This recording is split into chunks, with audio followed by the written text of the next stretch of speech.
하나님이 처음에 이 우주를 창조하실 때에 그 중심을 에덴 동산에다 두셨습니다. 그래서 이제 에덴 동산을 만드시고 거기에 온갖 동물과 식물들을 다 채우신 다음에 그 다음에 맨 마지막으로 사람을 만드시게 되지요. 그게 창세기에 기록되어 있는 내용인데 아담을 만들게 됩니다. 근데 아담을 만들어 놓고 나니까 혼자 있는 것이 좋지 않다. 그래서 그 배필감을 만들게 되지요. 그 잠든 뒤에 갈빗대 하나를 뽑아서 이제 여자를 만들었다. 그래서 여자 이름을 이브 또는 하와라. 그렇게 이제 발음이 좀 이제 히브리어를 어떻게 발음에 따라서 좀 달라집니다만은 이브를 만드셔서 둘이 살게 했습니다. 근데 하나님께서 그들을 동산지기로 삼았습니다. 에덴 동산 전체를 내가 관리하면서 내 마음대로 하거라. 그러나 한 가지를 꼭 내가 기억해야 될 것은 가장 중앙에 있는 나무의 열매, 그걸 이제 사과나무라 흔히 그러는데 그 나무의 열매, 그 과일은 먹지 말거라. 그 과일은 선과 악을 알게 하는 나무이니 그걸 먹지 말거라. 그 말씀이 이제 창세기 2장 16절과 17절에 있는데 한번 봉독해 볼까요? 어떤 말씀인지 한번 봉독해 보십시다. 여호와 하나님이 그 사람에게 명하여 이르시되 동산 각종 나무의 열매는 네가 임의로 먹되 선악을 알게 하는 나무의 열매는 먹지 말라. 네가 먹는 날에는 반드시 죽으리라 하시니라. 근데 이 선악을 알게 하는 나무가 뭘까? 왜 하나님께서 이것을 먹지 말라고 했나? 언뜻 보면 선악을 알게 하는 나무니까 먹으면 좋잖아요. 어떤 게 선한지 어떤 게 악한 건지 알 수 있으니까 그걸 먹으면 좋은데 왜 선악을 알게 하는 나무를 먹지 말라고 했을까? 수수께끼예요. 이건 신학자들이, 성경을 연구하는 사람들이 아무리 연구를 해도요, 정확한 그 하나님의 뜻을 발견하기는 어렵습니다. 그러나 한 가지 공통된 것은 뭐냐? 이 선악을 알게 하는 나무라고 하는 의미는 하나님께서 이 모든 세계를 창조해서 너에게 줬다. 근데 이 창조주는 곧 하나님이라. 그러니까 이 하나님 말씀에 너는 절대로 순종해야 된다. 그 순종과 불순종을 가름하는 나무. 따먹지 않으면 하나님 명령을 따라서 순종하는 자이고 따먹으면 하나님 명령에 불순종하는 자지요. 그러니까 순종과 불순종을 가름하는 것을 선과 악으로 삼았다 하는 것을 우리가 짐작할 수가 있다는 거지요. 그래서 그 엄한 명령을 내렸는데 그만 아담과 이브가 하나님의 이 엄한 명령을 지키지 못했습니다. 순종하지를 못했어요. 왜냐하면 사탄이 마귀가요. 뱀 속에 들어가서 그때는 이제 짐승들과 사람이 다 대화할 때지요. 그 에덴 동산이니까. 그 뱀이 와서 혼자 있는 이브를 그만 유혹하는 바람에 이브가 넘어가고 말았습니다. 남자보다는 여자가 아무래도 유약하지요. 그래서 쉽게 이 사탄의 유혹에 여자들이 넘어가게 마련인데 이 뱀이 와서 살살 꼬시는 바람에 여자가 넘어가고 말아서 이 꽃뱀, 옛날에도 꽃뱀은 대단했던 모양이 지금도 꽃뱀은 남자들을 후려치고 유혹하고 넘겨뜨린다는데 옛날도 이 꽃뱀은 대단했던 모양입니다. 근데 사탄이 세 단계로 이브에게 접근하는 걸 볼 수가 있어요. 첫 번째 단계는 뭐냐 그러면 이렇게 물어요. 정말 하나님이 동산에 있는 모든 나무의 열매를 먹지 말라고 하더냐? 이거 아니잖아요. 하나님께서는 모든 동산에 있는 나무 열매는 다 먹되 선악을 구별하는 나무 하나, 중앙의 나무 하나만 먹지 말라고 그러는데 사탄은 이렇게 접근하는 거예요.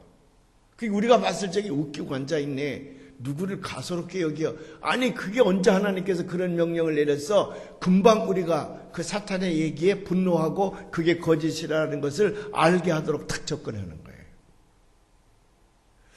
그러니까 이분은 사탄 같은 거는 접근하지도 말고 그 말도 섞지 말아야 되는데 이 사탄이 와가지고 이 동산에 있는 모든 나무의 열매를 하나님께서 먹지 말라고 하더냐 엉터리 없는 거짓말을 가지고 접근을 하거든요. 그러니까 똑똑한 이브가 그냥 넘어갈 리가 없지. 똑똑한 여자들 많잖아요. 아니 이게 엉터리 없는 거짓말을 가지고 하나님을 우롱하거든. 그냥 이걸 고쳐줘야 되겠다 마음 먹으니까 이브가 사탄에게 접근하는 거예요. 무슨 말을 그렇게 하느냐. 언제 하나님께서 이 동산에 있는 나무 전체 열매를 먹지 말라고 하더냐. 중앙에 있는 나무 하나, 선악을 알게 하는 나무 그거 먹지 말라 그랬다.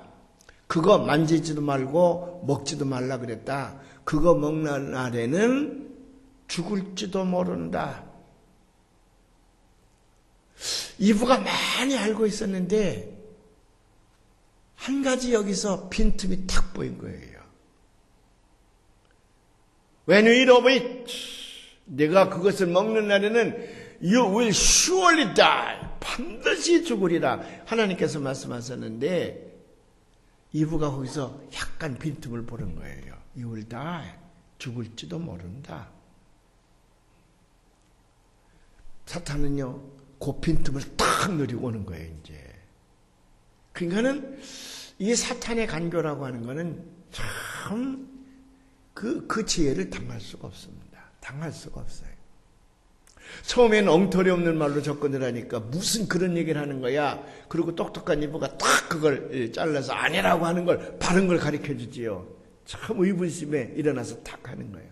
근데 사탄은 그 말 속에서 빈틈을 딱 잡는 거예요.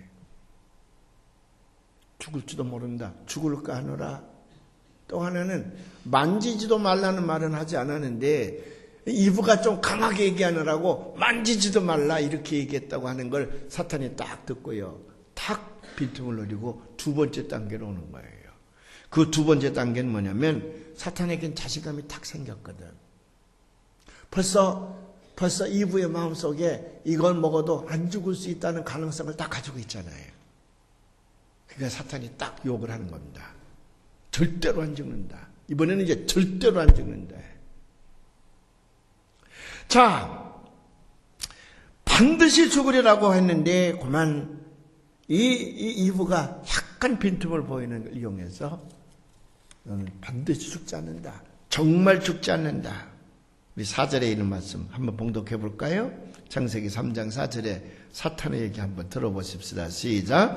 뱀이 여자에게 이르되 너희가 결코 죽지 아니하리라. 여기 결코 죽지 아니라 그랬는데 반드시 죽지 않는다 그 말이에요. You will not surely die. Surely die. 절대로 죽지 않는다.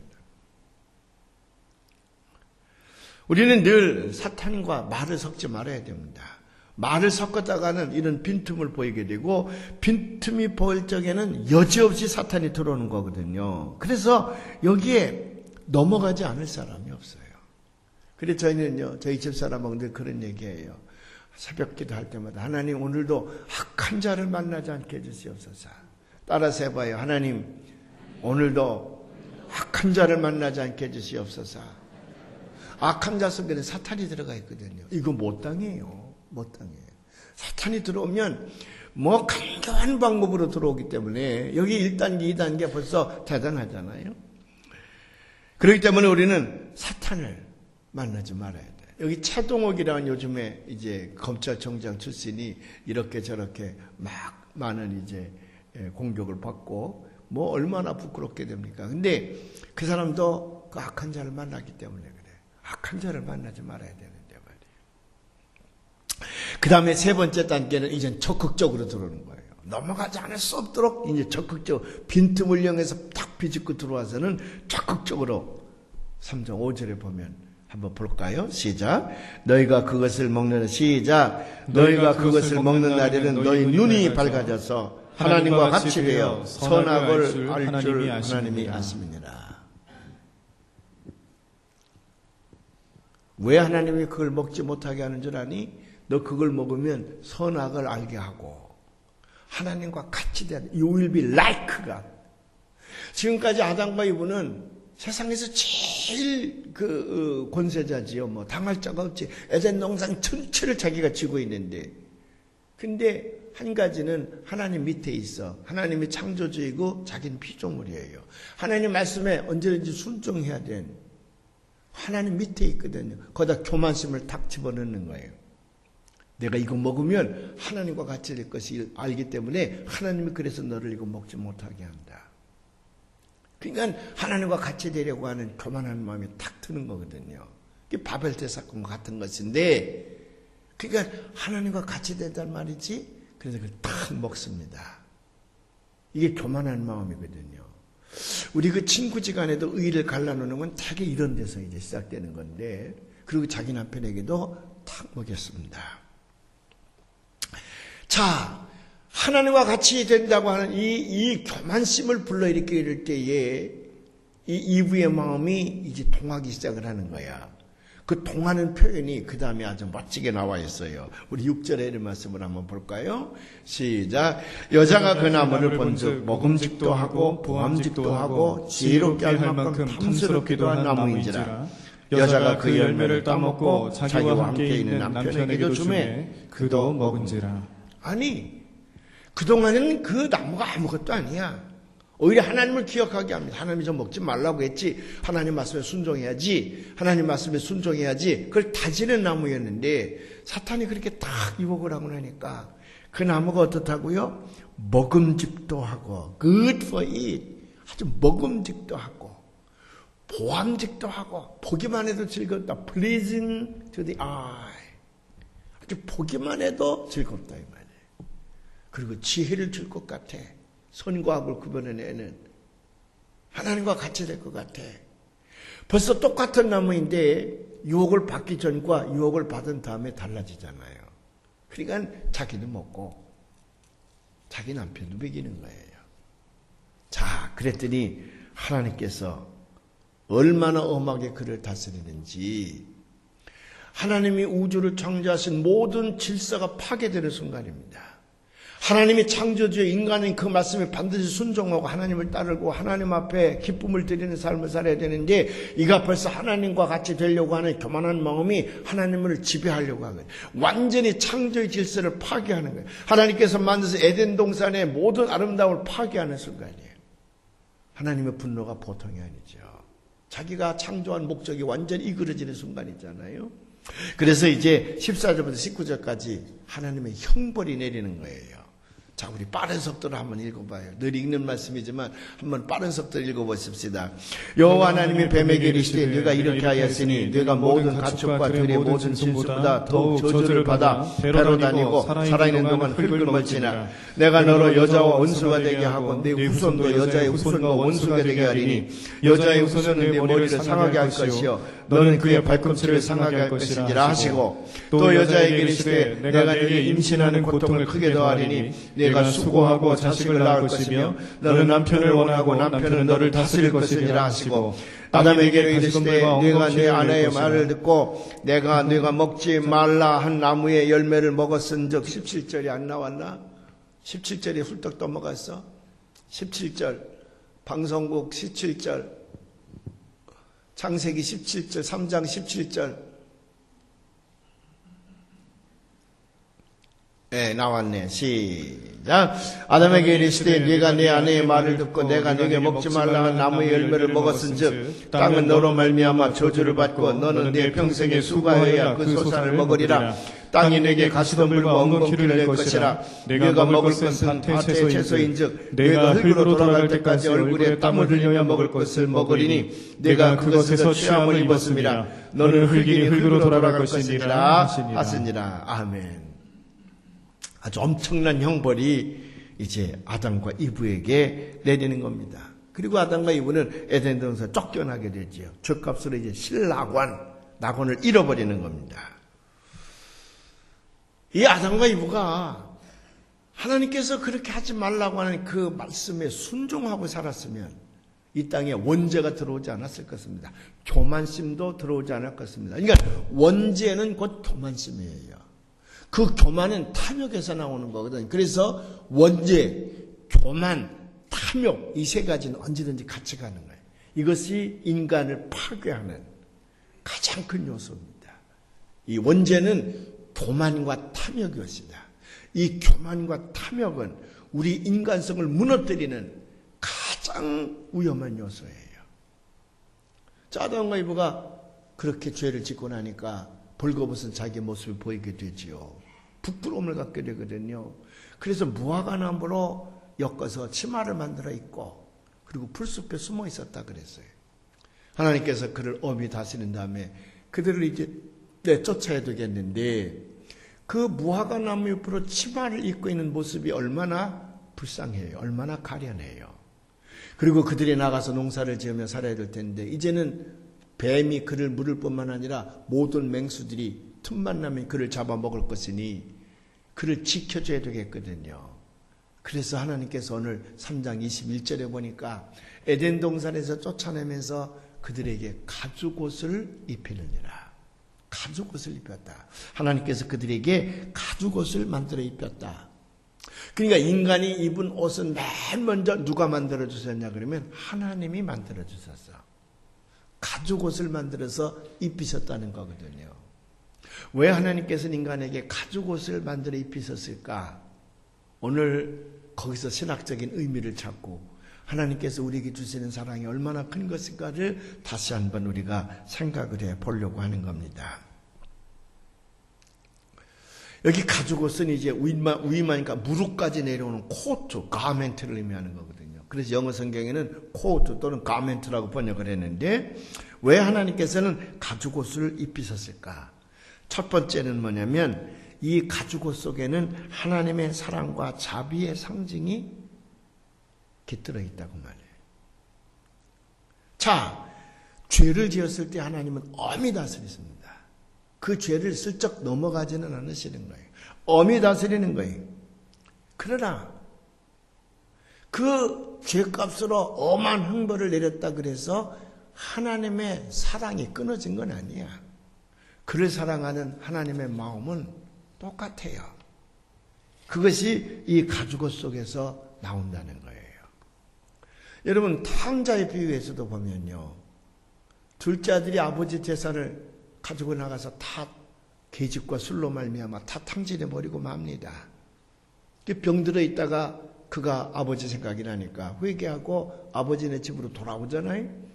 그런데 아버지는 탕자가 자기 재산을 다 가서 탕진하고 있는데도 불구하고 그 아들을 향한 사랑의 마음은 식어지지가 않지요. 대문 앞에서 늘 기다리고 있었다. 그래서 기다리다가 탕자가 오는 모습을 보고 쫓아나가서 그를 껴안고 방 안으로 들여서 목욕을 시킨 다음에 새 옷을 입혔다. 거기 새 옷. 그 탕자의 아버지의 마음이 곧 하나님의 마음임을 우리에게 가르치는 거거든요. 그 비유거든요. 그 탕자의 아버지의 마음이 하나님의 마음인데 그 하나님의 마음은 옛날 아담과 이브가 죄를 지었을 때에 하나님께서 직접 만들어 입히셨던 가죽옷과 일맥상통하는 거라고 말이죠. 죄는 밉지만 하나님께서 그 죄는 엄히 다스리지만 그러나 그 자녀를 사랑하는 마음은 결코 변치 않는다고 하는 것이 가죽옷 속에 있습니다. 불순종의 죄에 대해서는 엄한 형벌을 내리셨지만은 그래도 하나님은 그들을 사랑하고 있음을 가죽옷을 통해서 직접 만들어 입히시는 가죽옷을 통해서 볼 수 있다고 말이죠. 그래서 사도 요한 1서 4장 8절에서 이렇게 얘기를 합니다. 함께 봉독해 볼까요? 사랑하지 아니하는 자는 하나님을 알지 못하나니 이는 하나님은 사랑이십니다. 하나님은 사랑이십니다. 제가 아는 친구 목사님이 있었는데 백인 목사님이에요. 아주 부잣집에서 잘 큰 목사님입니다. 그 이제 결혼을 해서 이제 목사가 됐고 아들을 낳고 목회도 아주 잘해요.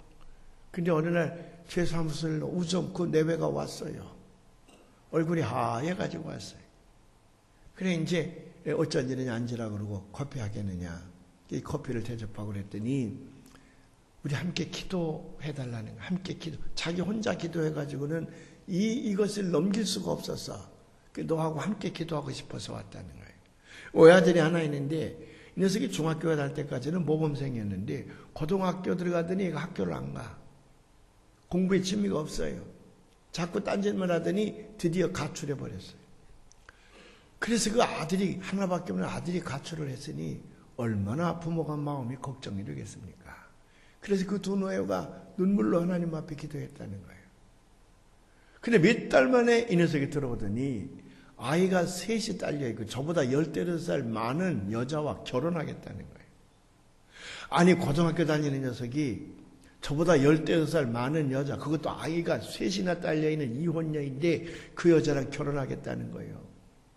그게 누가 그걸 허락을 하겠습니까? 그건 절대로 그건 내가 허락할 수가 없다. 넌 아직도 미성년자이고 내 마음대로 결혼할 나이가 뭐 18인가 17, 19인가까지는 결혼을 마음대로 못 하거든요. 부모의 허락이 있어야 결혼이 되거든요. 결혼신고가 되거든요. 그러니까 아버지가 난 절대로 허락할 수가 없다. 그러니까 이놈이 아마 아버지 어머니에게 못된 반항을 했던 모양입니다. 그냥 하도 답답하니까 두뇌가 저희 교회에 오셨어요. 그 이제 기도해다 같이 기도하자는 거예요. 같이 기도했으면 좋겠다. 네 기도에 힘이 필요하다는 거지. 그러면서 그 부인이 그래요. 우리가 결혼한 지 몇 년 동안 아이가 없었다는 거예요. 아이가 없었어. 그래서 하나님 앞에 아이 좀 달라고 기도하고 그랬더니 몇 년 만에 거의 10년 다 돼서 그 아이를 낳았다는 거예요. 그래서 그 아이가 너무 소중하고 귀해서 얼마나 사랑했는지 모른다는 거예요. 근데 그 사모님이 그래요. 저 아브라함이 이삭을 낳은 다음에 하나님보다 이삭을 너무 사랑하니까 하나님께서 아브라함에게 그 이삭을 바치라 징치하셨던 게 기억이 자꾸 난다는 거예요. 자기가 어쩌면 마음속에 하나님보다 그 아들이 더 소중했었다는 거예요. 더 많이 사랑했었을 거라는 거예요. 그래서 하나님이 아마 우리에게 그러지 못하도록 아마 벌을 내리시는 것 같다고 그러면서 자꾸 울어요. 우리가 함께 기도했습니다. 몇 달이 지난 다음에 급히 어디를 가다가 만났습니다. 어디를 갔냐 그랬더니 집을 하나 은행에 융자를 받아 샀다는 거예요. 왜 샀냐? 그 아들을 결혼을 시켜서 살게 하려고. 그게 부모의 마음이야. 그렇게 반대했지만 그 자식이 끝까지 한다 그러니까 살도록 마련해 주는 거예요. 그래서 이제 조그만 집을 3베드룸짜리를 하나 구해서 그래서 그 고등학교 다니는 녀석이 무슨 생활 능력이 있겠어요. 그러니까 아버지가 사주는 거지. 그래 그걸 수리하고 그러느라고 이제 간다는 거예요. 그래서 아마 결혼을 시켜서 거기서 살게 하는 모양입니다. 그리고 한 3년 지났을까요? 또 제 사무실에 왔습니다. 무슨 일이냐? 큰일 났다는 거예요. 아들 녀석이 또 그 여자 싫다고 가출을 했다는 거예요. 그래 지금 안 들어오니까 그 자기 며느리지요. 아이가 셋 딸린 며느리 아니야. 자기 아이도 아니 손주도 아니지만 그 이혼녀지요. 그 사람이 엄청난 이혼금을 법정에다가 고소를 했다는 거예요. 그래 자기 아들이 미성년자이니까 그 엄청난 이혼 수당을 아버지 어머니가 물어줘야 되겠다 이거요. 그 자식의 학기를 위해서는 그놈을 감옥에 보내면 되지만 그러나 어떻게 그럴 수 있냐. 그럼 내가 그걸 물어줘야 되는데 너무 마음이 아프다. 이 녀석이 어디서 뭘 하려는지 그것도 걱정이 되는 거라. 내가 그때예요. 부모의 마음이 이런 거라구나. 그러면서 그 아들을 기다리고 있는 그 부모의 마음. 이거 하나님께서 주신 마음입니다. 하나님께 주신 마음이에요.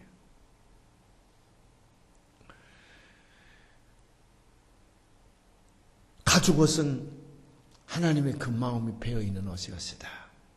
그래서 가죽옷은 하나님이 직접 만들어서 아담과 이브를 입히신 겁니다. 두 번째로 가죽옷은 뭘 상징하는 것이냐 그러면 가죽옷은 인간의 죄를 상징하는 것입니다. 만일 아담과 이브가 하나님의 말씀에 순종하고 있었더라면 그 과일을 먹지 아니했더라면 우리 인간에게는 그런 옷이 필요 없었을 것입니다. 근데 그가 불순종함으로 말미암아 죄에 대한 부끄러움이 생기기 시작을 했어. 그래서 할 수 없이 그 몸을 가려워야 됐거든요. 그래 하나님께서 가죽옷으로 입혀주셨어. 여러분 옷은요 그거예요.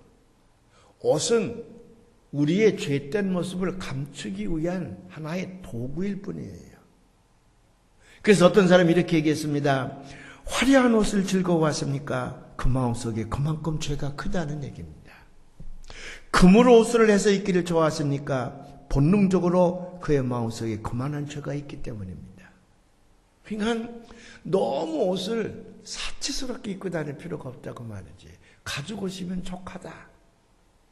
가지고 오시면 족하다. 그러니까 옷에 대해서 너무 욕심을 부릴 필요가 없어. 왜? 그 옷은 죄된 내 모습을 가리우기만 하면 되는 거예요. 근데 그걸 값비싼 것으로, 화스러운 것으로, 사치스러운 것으로 그것을 하려고 하는 마음이 있다 그러면 가죽 옷을 생각하시고, 이거는 죄를 감추기 위한 것인데 내가 이렇게 화려하게 입을 필요가 뭐가 있을까? 신앙적 회개의 마음이 여러분들에게 있으시기를 주님의 이름으로 축원을 합니다. 이번에 이제 세 번째 아주 중요한 신학적인 의미가 여기 있는데, 하나님께서 가죽 옷을 만들어서 아담과 이브를 입히시기 위해서 무슨 일을 하셨습니까? 짐승 하나를 잡았습니다. 그 짐승 하나를 죽였습니다. 그리고는 거기서 가죽을 벗겨서 우리의 죄를 덮어주셨습니다. 이거는 대단한 구속사적 신학 의미가 있는 거거든요. 어떤 사람은 그때는 제사의식도 없었을 것인데 뭐 아담과 이브가 불쌍하니까 옷탕으로 예쁜 건데 뭐 거기다 이렇게 큰 의미를 둡니까? 반대하는 사람도 있지만 아니에요. 성경의 창세기부터 요한계시록까지의 모든 사건은 하나님께서 우리에게 주시고자 하시는 큰 의미가 있는 줄로 믿으시기를 바랍니다. 바다 위를 거느리셨다니 중풍병자를 낫게 하셨다든지 무슨 뭐 눈먼 봉사를 뜨게 했다든지 문둥병자를 고치게 했다든지 이런 것들이 다 그냥 불쌍해서 한 일이 아니고 그 사건 하나하나에 내가 굉장한 신학적 의미를 부여하시는 거거든요. 짧은 기간 동안에 주께서 하신 일들이 다 신학적 의미가 있는 거거든.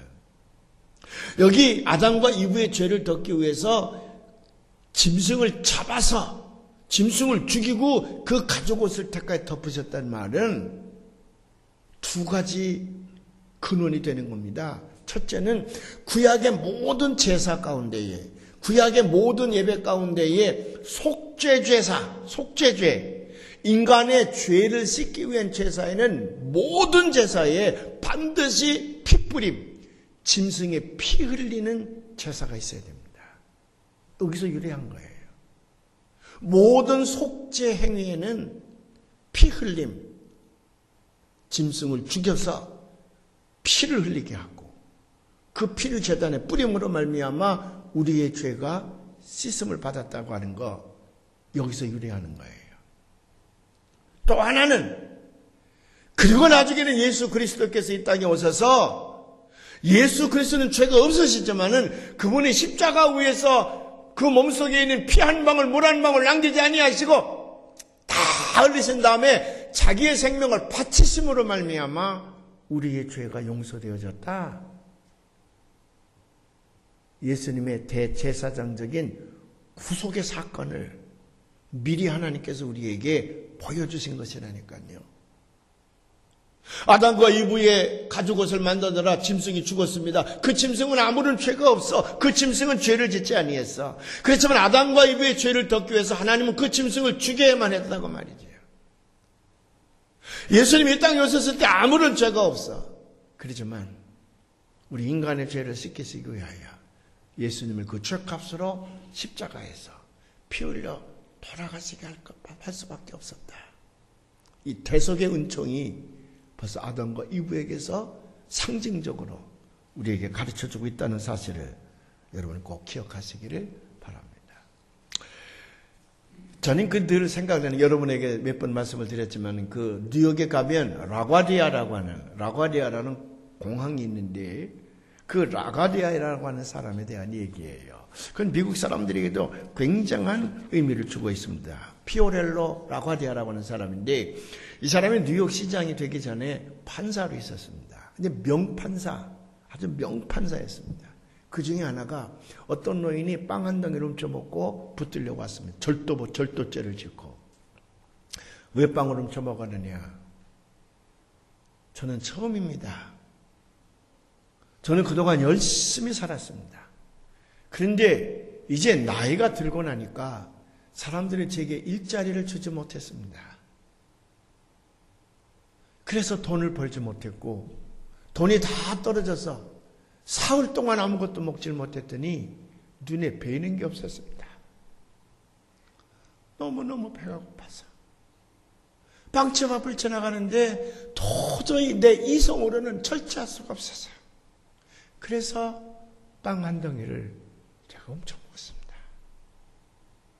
그럴 때에 라가디아 판사가요. 그렇습니까? 빵을 훔친다고 하는 건 절도죄입니다. 용서받을 수가 없습니다. 모든 만인 앞에 법은 평등해야 됩니다. 예외일 수가 없습니다. 나는 그대에게 10달러의 벌금형을 내립니다. 그때도 굉장히 큰 돈이에요. 아마 지금으로 말하면 100만 원쯤 되는 그 돈일 겁니다. 빵 한 덩이 훔쳐먹고 10달러의 벌금형에 처했어요. 많은 사람들은 라가디아가 온정이 있는 사람이기 때문에 용서해 줄 거라고 생각해서 가벼운 처벌을 내릴 거라고 생각을 했어요. 그런데 이 사람이 10달러라고 하는 무거운 벌금형을 내렸습니다. 그리고는 그 재판석에서 일어나서 피구석으로 왔습니다. 사랑하는 여러분, 오늘날 이 노인이 빵 한 덩이를 훔쳐먹은 것은 이 노인에게만 죄가 있는 것이 아닙니다. 나도 이 노인이 빵을 훔쳐먹을 수밖에 없는 사회를 만드는 일에 나도 영향을 준 사람입니다. 그래서 재판장이 나에게도 내가 10달러의 벌금형을 내립니다. 여기 앉아있는 방청객 여러분, 여러분들도 이 노인에게 일자리를 주지 않았습니다. 여러분도 이 노인이 빵을 훔쳐먹을 수밖에 없는 사회를 만드는 일에 기여를 했습니다. 그러니 저는 여러분에게도 각각 50센트의 벌금형에 처합니다. 이의가 없으신 분들은 모자가 돌아갈 테니 50센트씩 벌금을 내십시오. 그 자기가 먼저 10달러를 줬고 모자를 돌렸어요. 그랬더니 거기 있는 사람들이 깜짝 놀랐어요. 마음에 부끄러움을 느꼈습니다. 그래서 모두가 다 호주머니에서 50센트씩 벌금형을 냈더니 그때 거친 돈이 57달러 50센트예요. 라가디아 판사는 10달러의 벌금형을 법정에 내게 하고 그에게 47달러 50센트를 줬습니다. 이것은 당신의 몫이요. 그래서 그 노인은 눈물을 흘리며 그 돈을 가져가서 스스로 살 수 있는 길을 열었다는 거거든. 이 사람이 나중에 뉴욕 시장이 됐습니다. 근데 그만 비행기 사고로 이분이 일찍 죽게 됐어요. 뉴욕 시민들은 이분의 이 명판결을 기리해야 되겠다. 그래서 허드슨강 옆에 라가디아라고 하는 공항을 만들어서 그의 이름을 오래도록 기억하게 했다는 거거든요. 하나님도 그런 마음이 아니었을까? 우리가 죄를 지을 때마다 엄히 징계하시는 하나님이시지만은 우리를 사랑하는 마음이 깨끗하게 하나님은 스스로 오셔서 하늘나라를 버리시고 이 땅에 오셨다고 하는 말은 라가디아 판사가 재판장 자리에서 내려서서 피고의 자리에 와서 나도 죄가 있습니다. 10달러의 벌금형을 내 자신에게 내립니다. 하나님도 하늘의 보좌를 내리시고 이 땅에 내려오셔서 십자가에서 우리의 죄값을 그분이 대신 짊어지신 사건이 아니겠습니까? 오늘 우리가 성찬식에 참여하고자 하는 것은 바로 이 예수님의 몸과 예수님의 이 피에 동참하는 겁니다. 우리는 때때로 분한 일을 많이 당해요. 어떤 때는 그런 분노가 일지 않습니까? 예수님이라도 이건 정말 용서를 못했을 거다. 이런 놈이 있나? 이런 나쁜 놈이 있나? 이런 나쁜 녀석이 있나? 예수님도 이 정도 당했으면 아마 참지 못했을 것이다. 그런 마음이 들 때가 가끔 있죠. 부부지간에도, 부모와 자식간에도, 친구지간에도, 동료지간에도 가족으로서 생각하시기를 바랍니다. 그리고 십자가에서 매달려 있었던 그 주님, 그분이 하나님이 아니었습니까? 내 죄값을 왜 그분이 치루셨을까?